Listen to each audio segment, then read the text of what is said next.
Josh Giddey makes history as the Oklahoma City Thunder rookie guard is the youngest player in NBA history to ever record a triple-double. The Thunder do fall to the Dallas Mavericks, but there's a ton to take away from this game and a ton of hope and optimism sprung from this game. It's all coming up on the Locked On Thunder podcast, on the Locked On Podcast Network, your teams every day. You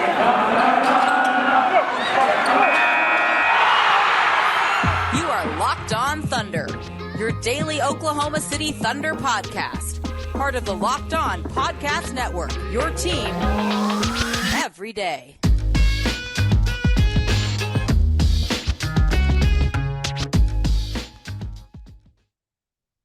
Let's get it going on the Locked On Thunder podcast, on the Locked On Podcast Network, your teams every day. I am your host, Rylan Stiles. You can follow me on Twitter at Rylan_Stiles. You can follow the show on Twitter at LO Thunderpod. Email the show, lothunderpod@gmail.com. On today's show, we're going to dive into the Thunder taking on the Dallas Mavericks as SGA enters health and safety protocols. Luka Doncic returns. And of course, the Thunder see history as Josh Giddey breaks the triple-double record, the youngest player to ever record a triple-double in NBA history. A monumental night for Josh Giddey in this game. And we typically start with the game overview and how the Thunder won and lost this game, but let's start there. Let's start with Josh Giddey. Well, I thank you for making today's show your first listen every single morning, every single day. We're here for you talking Thunder basketball. The biggest story is Josh Giddey. His triple-double was incredible. 17 points, 14 assists, 13 rebounds, and he also got 4 steals on the defensive end. 4 steals on that defensive end. 3 turnovers, 43% from the floor, 60% from deep. Josh Giddey is incredible. He's a playmaker. He's a leader. He's confident. In this game where the Thunder missed so many key pieces, including their best player overall in SGA, they were able to stay in there with Dallas and have Josh Giddey step up in a huge way. I think that, as you all know, he passes LaMelo Ball by 54 days to become the youngest player in NBA history to get the triple-double. But these are not just standard assists. And tonight, what stood out the most was his ability to control a game and to control an offense. And we've seen that throughout the season, even while he shares the floor with SGA, who, of course, is a point guard in his own right. But we've seen Josh Giddey's ability to lead a team while sharing the floor with an alpha male like SGA, because Josh Giddey is an alpha male as well. And so these two guys in this pairing is going to be so great for the future of the Thunder. But tonight, you really got to see what it was like for Josh Giddey to be at the helm of a team by himself. And it was an excellent performance, especially when you consider the players around him simply are not that good, at least not right now. They're very young and experienced, and this team is not where they want to be roster-wise. And so when this team does get there, when this team does become that championship contender that they want to be, that playoff contender that they want to be, right? You can expect another step forward in Josh Giddey's development at 19 years old. He's 19 years old, and he's already performing at this level. I think that the biggest thing that translates for his game, besides just his passing and his elite rebounding for his size, elite passing, elite rebounding, everything about those two categories to me screams elite. It's his confidence. He can go 0 for 8 his last time out, go into COVID protocols, be sidelined for a few games, and then come back out, be a little gassed this game. As he explained, he was pretty tired in this game and still put up a triple-double and pick up where he left off and do even better, right? Again, 0 for 8 last time out, did not let that concern him, did not let that kind of weigh on him or get him out of his rhythm offensively. He continued to shoot shots, continued to try to break through offensively, and he finally did in this game, nearly getting 20 points. He would have been the second Thunder rookie to get 20 points. Of course, Aaron Wiggins did that twice in the last 5 games. And so with Josh Giddey, though, going back to what I was saying before, the beautiful thing about Josh Giddey is that these are not standard assists. These are not just him kind of hitting the open man and kind of playing his role. He is the offense. And this is something that can translate beyond just this year, beyond just with this team, and can translate for his entire career. Because Josh Giddey can do both. He really can.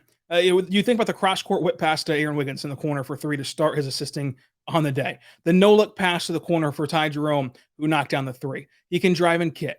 He can find cutters with ease. And this is a testament to how good he is as a playmaker, because he's not played all that long with these guys. And this rotation has not been set in stone all season long. He's not played with the same players every single game. And yet he understands when each of them are going to cut, why each of them are going to cut, and kind of what to look for. And so that's a big part of playmaking, is understanding the teammates around you. And for him to already have that grasp on guys he's just meeting in the last few months here, it shows his work ethic and just shows his natural instincts and ability on the basketball floor. He has been head and shoulders above, I think, anyone's expectation for him in his rookie year. And the big part is, even at 19 years old, even as his first few games in the NBA, his first taste of the NBA action, double teams do not matter to him. They don't fluster him. He does not get caught in the air. He does not let the defense dictate him in the sense of rushing himself, right? You see so many young guards, even old guards, whenever they sense a double team coming, or they sense a defense kind of forcing on them, they're going to jump up, and in the air, they're like, okay, well, now I'm in the air. I can't go back down. Do I launch a shot? Do I try to pass this, and then it's a turnover, and then it's an air ball, or then it's just a bad missed shot, right? He never really has that happen to him, even as a 19-year-old. And whenever you do send a double team at him, he can really understand where to go with the basketball, as you saw on that dump off bounce pass to Isaiah Roby, who was in the dunker spot as the defense double teamed on Josh Giddey last night. He's excellent in the pick and roll and the pick and pop action, even as a 19-year-old, and even with kind of these new players around him. We all know he's incredible as an inbounder. And so that's another attribute where he's good at passing. And he understands when and why to change the touch on his passes, that I think will go a long way for his development. The biggest thing about Josh Giddey to me is that he's extraordinary. He can create space for others. He can create open looks for others. He can do all these fancy passes and can create an offense for the players around him, pass them into open shots, pass them into points. But he can also just do the fundamentals, a nice chest pass, a nice bounce pass, and just be simple. He can be extraordinary and he can be simple within the same possession, within back-to-back plays, whatever it is. He can alter that and turn that off, right? So many times when a player is extraordinary, when a player has these elite traits and these elite talents, they just want to show you how elite they are. They just want to show you, hey, I can make these behind-the-back passes. I can make these over-the-head passes. I can make these spinning-in-the-air passes. And they want to show you that all the time. They want to keep showing you and showing you and showing you like a kid that's got a new toy, right? With Josh Giddey, he's not trying to show you anything. He's just trying to play basketball. And he can kind of switch back and forth between being that fancy passer and being a 1980 bounce pass, chest pass extraordinaire, right? That you see in every elementary school coach around the country right now, right? So I think that this game was just fantastic for Josh Giddey and for the Thunder as a whole. I mean, they hung in there with the Mavericks even as they faced more adversity, and we'll see how they do the rest of this week. But huge hat tip to Josh Giddey. Huge congratulations for breaking this record and to being the youngest player to get a triple-double. He was close a few times, and so Daniel Bell asked him after the game if he was glad to kind of get this out of the way so he could just stop asking about, are you going to break the record? You're so close to breaking the record, et cetera, et cetera. And so he said, yeah, he's happy. And he left the podium very happy. And more on that, you could tell this team was really happy for him and excited for him. And you can tell that this team has a unique bond, I think. Whenever Aaron Wiggins, after the game, talks on Instagram about how he almost took away the big night by getting that rebound, or Aaron Wiggins leaves the podium last night and he just starts saying Skittles, Skittles, Skittles, as a reference to Mark talking about Skittles versus broccoli and trying to reward, trying to get players to play on both ends of the floor, et cetera, et cetera. They kind of take every message from Mark to heart and from this coaching staff to heart.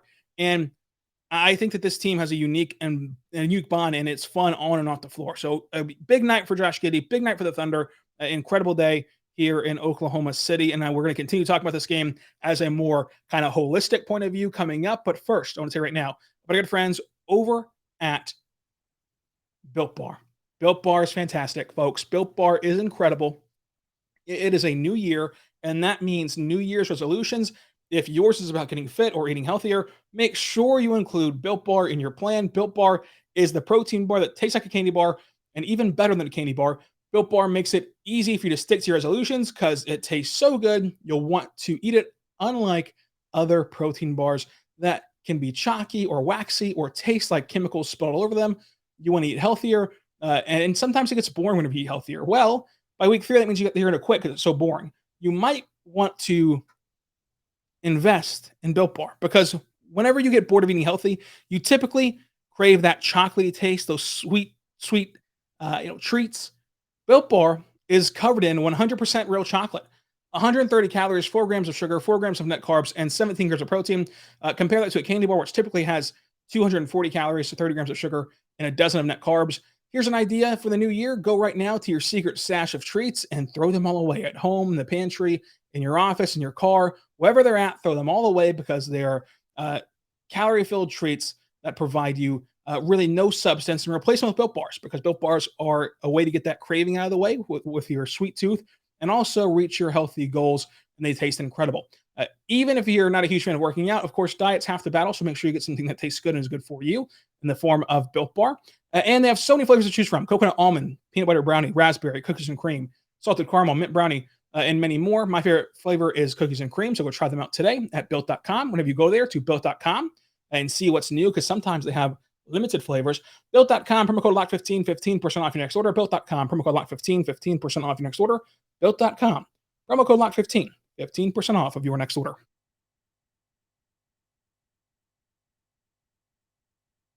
We are back on the Locked On Thunder Podcast, on the Locked On Podcast Network, your teams every day. Thank you for making Locked On Thunder your first listen every single morning, every single day.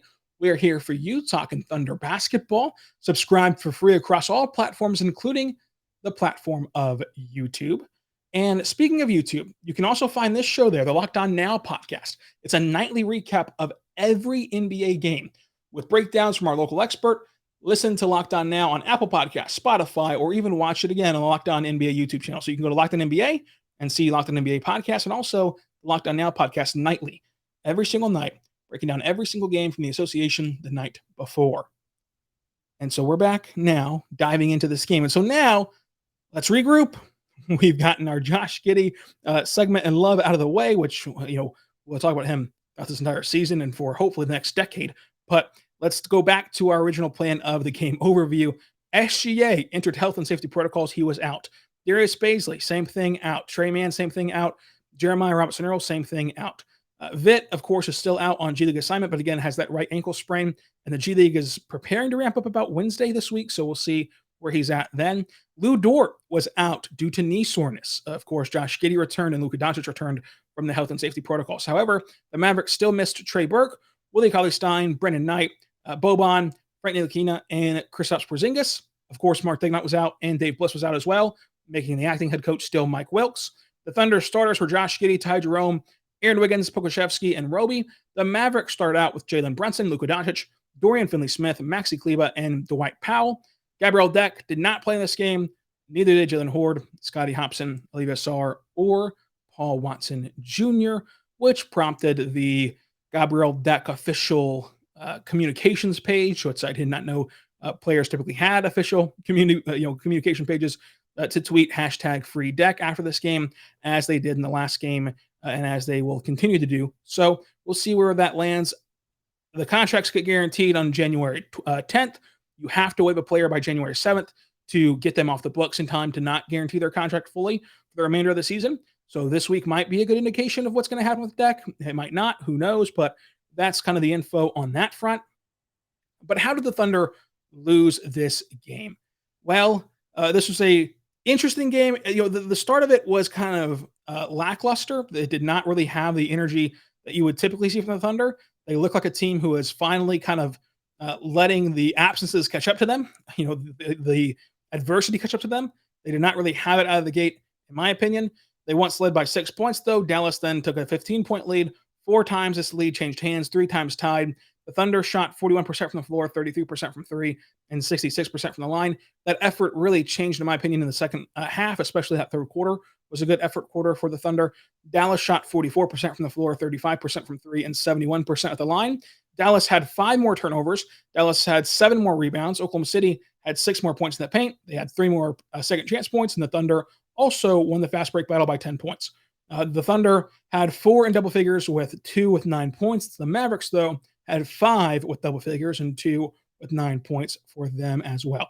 It was a interesting game to watch for Luka Doncic in his first game back. Did not quite have it, of course, kind of still getting his feet under him.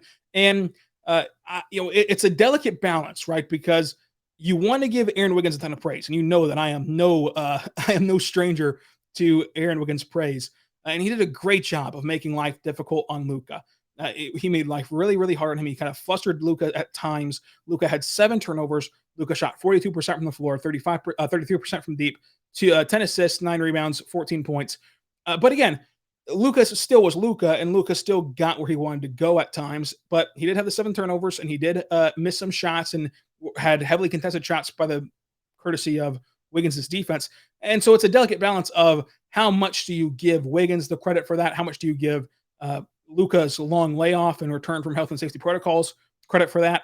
I think that it's not 100% either way. I think that Wiggins deserves a ton of credit. I think that you can also admit, hey, if Luka was in shape in the sense of if he was kind of not rusty, would have had a better night for Luka tonight offensively.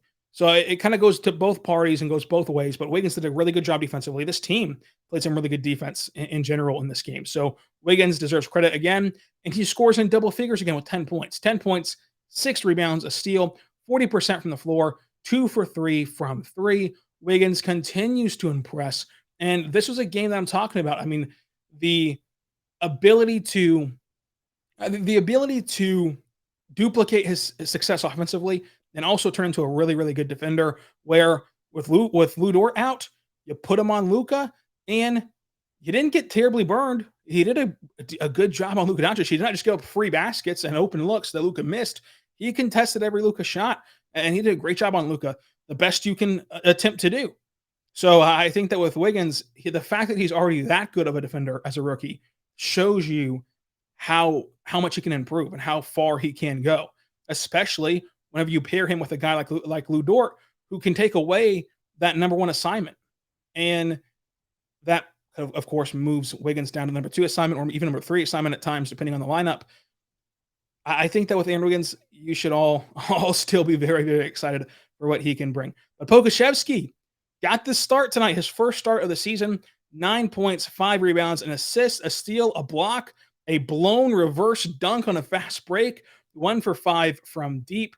Of course, luckily, he made up for that blown dunk by getting a steal and a slam on the very next possession. That sequence really discombobulated Chris Fisher. As a play-by-play guy myself, I really just laughed at what Fisher was going through, because you kind of get so discombobulated whenever things start going that way, and you got a rebound and outlet pass over here for a fast break, and then they somehow blow it, and then now they got a steal, and he eventually just gave up, and he's like, okay, let's just see what Poku does. Whenever Poku got that steal, he's out in transition. Poku got to about the 3-point line, and Chris Fisher just stops commentating the action and just goes, let's see what he's going to do. And that was probably the best bet you could have done there, because you never know what Poku's going to do. I love that sequence from Chris Fisher. And Pokusevski is just Pokusevski. And the bench treated him like a walk-on. I hope that they never stop doing this. The bench treats Pokusevski like he is some walk-on the University of Kansas. Like, gets in whenever Kansas is up 56 on Washburn in November, on November the 10th, and just are praying for him to shoot from the logo at half court. That's how the bench treats Poku. And it's just hilarious. And Poku is just an unseemly confident player. I desperately want Poku to teach a masterclass. You've seen these, right? Where Steph Curry teaches a masterclass on how to shoot basketball. I want Poku to teach a masterclass on how to be confident, because I don't think anyone in the world is as confident in themselves as Aleksej Pokusevski. Love it. I love it. Whenever he blew that reverse dunk, he, of course, got the steal on the other end. And he is smiling ear to ear as soon as his fingertips touch the basketball, because he knows he's going to go get revenge. He knows he's going to go kind of make up for that blown reverse dunk. I love watching Poku play. Very, very fun. It's just a good time. It's a good time. Coming up, though, we'll talk more about this game and how the Thunder lost to the Mavericks after this. We are back on Locked On Thunder Podcast, on Locked On Podcast Network. It's your teams every day. I am your host, Rylan Styles. You can follow me on Twitter at Rylan_Styles. It's at RYLAN_STILES. Follow the show on Twitter at LO Thunderpod and email the show, LOThunderpod@gmail.com. We're going to talk more about this game against the Mavericks, but I do want to thank you for making Locked On Thunder your first listen every single morning, every single day. We're here for you talking Thunder basketball. And for your second listen, go check out Locked On NBA and hear what's happening around the association. Also, check out Locked On Bets. Locked On Bets is free and available on all platforms as well, 5 days a week. And so they're giving you their tips on how to bet on sports and how to win you some money. So make sure you go check out Locked On Bets, as well as every podcast on the Locked On Podcast Network. We have all your teams covered. Just search Locked On plus your team name. As we get to the NFL postseason, who's your NFL team? Locked On Cowboys has you covered. Locked On whoever you're a fan of has you covered for this playoff chase. Hopefully, your team will make the playoffs and you can enjoy their podcast all throughout. But again, you'll still have your team podcast, even if your team misses out on the postseason. So let's dive into this game even further. We've talked Giddey, we've talked Wiggins, we've talked Poku, we've talked just general game vibes from this game. But Isaiah Roby just continues to play very well offensively. 12 points, 4 rebounds, and assists. Perfect from the floor, 1 for 1 from 3. Had that epic slam dunk that he seemingly has every single night. It's like if you put Roby in for 1 minute, he'll find a way to get a poster. If you just sub him in, eventually throughout the course of the game, he is going to dunk on somebody. And it's very, very fun to watch. He's just a very, very good offensive player. And I am interested to see how his career takes off because, I don't know if his career will be in Oklahoma City long-term, especially as the Thunder make that transition to JRE. But I do know that Roby will have a long NBA career and will be very helpful to an NBA team. So that's what I do know. And if he can come around on that defensive end, even at an average clip, even at an above average clip, whatever it is, with his offense and his ability to play that dunker spot role and ability to even space the floor a bit. And whenever he does shoot threes, if he just shoots them at a 33%, 35% clip, his athletic ability to just drive past players goes a long way as well from the perimeter and get a 4 or a 5 out in space and get them off the dribble. I am really encouraged by what I've seen from Roby offensively. If you can get him on a team that will work with him defensively, or even if the Thunder, of course, will work with him defensively, there's a very high chance that he's a high priority rotational piece for an NBA team for a long time. So I do like Isaiah Roby and what he did in this game against his former team, who gave him the largest signing bonus of a second-round pick ever in the Dallas Mavericks. Of course, got traded over here to the Thunder, and the Thunder have let him play more than Dallas did. He got hurt in Dallas and everything else. But this game also shows you that the veterans make the difference. They do. Derek Favors and the veterans made all the difference in the world tonight. And this time, it was not in a winning effort. You lost this game 95-86. And this is what your veterans gave you. Favors the good, 6 points, 4 rebounds, a block, 60% from the floor. Muscala goes 0 for 2. Kenny Hustle goes 4 for 11. If Muscala plays better, if Kenny Hustle plays better, even as you lose Lou Dort, even as you lose SGA, even as you lose these key pieces like Baisley and Trey Mann and JRE and rotational pieces there, and your head coach and top assistant, even as you lose all those pieces, and you're playing a team like the Mavericks who are a playoff team, and we're a playoff team from the word go in terms of preseason projections in this season, you still could win this game without those pieces if your veterans played better. And so that's how they make the biggest difference in the world. They just do. And so tonight, it didn't work out for the Thunder, but you're seeing if you remove them from the team or just simply remove their production from the team can be competitive. The team can be scrappy and fun and spunky and good and do some things where you point out every night how talented they are individually, but collectively, they can't quite get over that hump in an NBA game without the help of those veterans. That's why you have veterans on your team. It's why you fill the roster out with Muscala and Favors and Kenny Hustle. Ty Jerome, nice night from him in the spot start again. 12 points, 2 assists, 3 rebounds, 2 turnovers, 2 for 6 from 3, 38% from the floor. A nice game, especially considering he was kind of thrusted in that starting role again. I think that with his production off the bench, it would have been looked at even more fondly, but Ty Jerome did a good job in this game. I had Mavs minus 8.5. Moneyball pick for this game was Ty Jerome, and instead it was Josh Giddey who led the team in three-pointers made. He knocked down 3 triples on his way to that triple-double. That set the record, and that's why Josh Giddey is the MVP of this game for becoming the youngest player in NBA history to record a triple-double. Let me know what you think about Josh Giddey's future, the future of this Thunder team in general, and everything else Thunder related on Twitter at Ryland_Styles, on Twitter at LO ThunderPod, or even in the comment sections below down on YouTube or wherever you're listening to podcasts at right now. Make sure you subscribe for free. It is totally free. Every show is free on the Locked On Thunder Podcast and the Locked On Podcast Network. So subscribe. This week on Tuesday, we're going to grade the season so far. Wednesday, we're going to have Draft Talk and Stock Watch. Thursday is our T-Wolves recap. Friday is going to be where we evaluate the tank. And Saturday is another T-Wolves recap as they play again Friday. And then Monday is a Nuggets recap. So a full week here on Locked On Thunder. Until then, be good and be good to one another.